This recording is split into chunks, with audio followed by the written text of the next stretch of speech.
Why you don't need friends after 70. 6 reasons to embrace independence and live happier. Have you observed how your priorities evolve with age?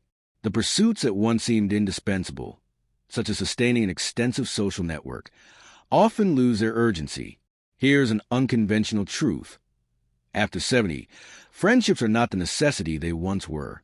This may initially sound counterintuitive, but upon deeper reflection, you'll recognize how embracing autonomy and prioritizing personal well-being can become one of the most liberating decisions of your later years.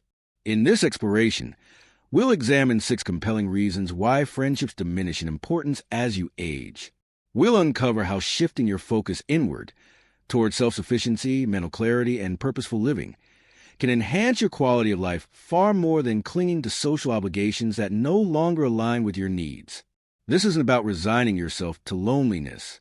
It's about reclaiming agency, freeing yourself from the unspoken pressures and exhausting maintenance that often accompany aging friendships.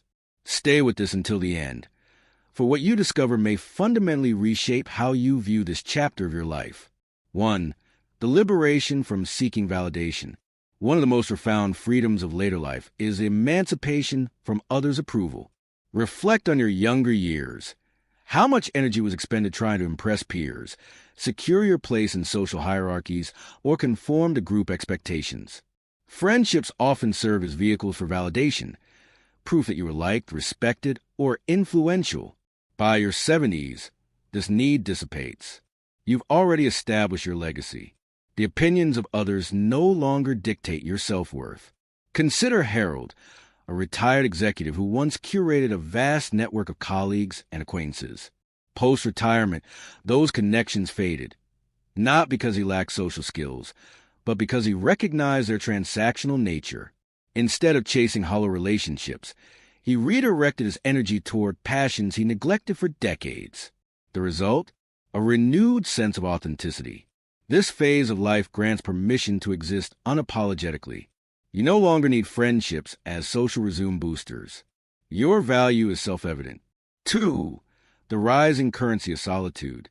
Youth often equates solitude with loneliness, but maturity reveals its profound richness. Socializing, once a source of energy, can become draining, filled with repetitive conversations, obligatory gatherings, and emotional labor. Margaret, 74, once thrived on a bustling calendar of luncheons and group calls. Over time, she noticed these interactions left her depleted. The gossip, the complaints, the performative chatter. It all began to feel like a chore.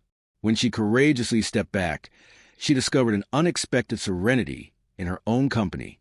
Long walks, uninterrupted reading, and the quiet pleasure of her own thoughts replaced the noise. Solitude isn't isolation. It's curation. It's a deliberate choice to exchange superficial noise for meaningful silence. 3. The freedom from disappointment. Decades of lived experience teach a hard lesson. Many friendships are conditional. People drift, priorities shift, and some bonds dissolve when life storms reveal their fragility. By 70, you've likely endured these losses, and therein lies an opportunity. William, 78, spent years agonizing over faded friendships. Then he realized the problem wasn't his worth, but the illusion of reciprocity. Letting go of one-sided relationships wasn't defeat. It was self-respect. Fewer friends meant fewer unmet expectations, fewer unanswered calls, and less emotional toll. This isn't cynicism, it's discernment. Energy once wasted on maintaining lukewarm connections can now fuel pursuits that genuinely fulfill you. 4. The preciousness of time. Aging brings an acute awareness of time's finite nature. Hours once spent maintaining marginal friendships now feel like irreplaceable currency.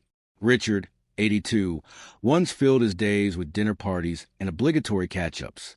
One afternoon, mid-conversation at yet another tedious lunch, he had an epiphany.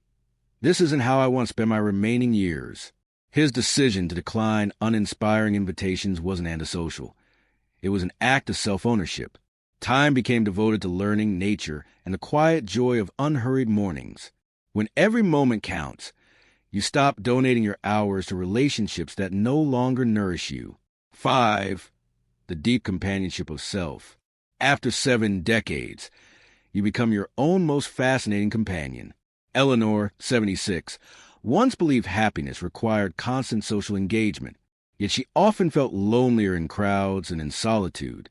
When she began treating herself with the same attentiveness she once reserved for others, savoring solo museum visits, journaling, cooking elaborate meals just for herself, she uncovered profound truth. She was enough. This self-intimacy isn't withdrawal from life. It's the foundation for more authentic connections. When you no longer seek others to complete you, every interaction becomes a choice, not a need. 6. The art of release. Letting go isn't loss. It's the creation of space for what truly matters. James, 79, spent years upholding friendships out of habit. The turning point came when he admitted, these relationships no longer spark joy. Releasing them was a rejection. It was a conscious edit to his life's narrative. In their absence, he found room for painting, volunteering in an animal shelter, and relearning the piano. His life didn't shrink, it expanded. Final reflection. This isn't a manifesto against friendship. It's an invitation to redefine it. True connection in later life isn't measured by quantity, but by the peace it brings. The friends who remain will be those who require no pretense, no exhausting upkeep. Those who understand that sometimes silence shared is the richest conversation of all. Your 70s and beyond can be a renaissance of self-discovery. The question isn't, how do I keep people close? But how do I want to live? When you answer that honestly, you'll find the relationships that endure are the ones that feel like home. We'd love to hear which of these insights resonated most with you. Share your thoughts below. Your perspective enriches this conversation. If this reflection spoke to you, consider subscribing for more content that honors the complexity and beauty of aging. Thank you for reading. May your path ahead be light, intentional, and deeply your own.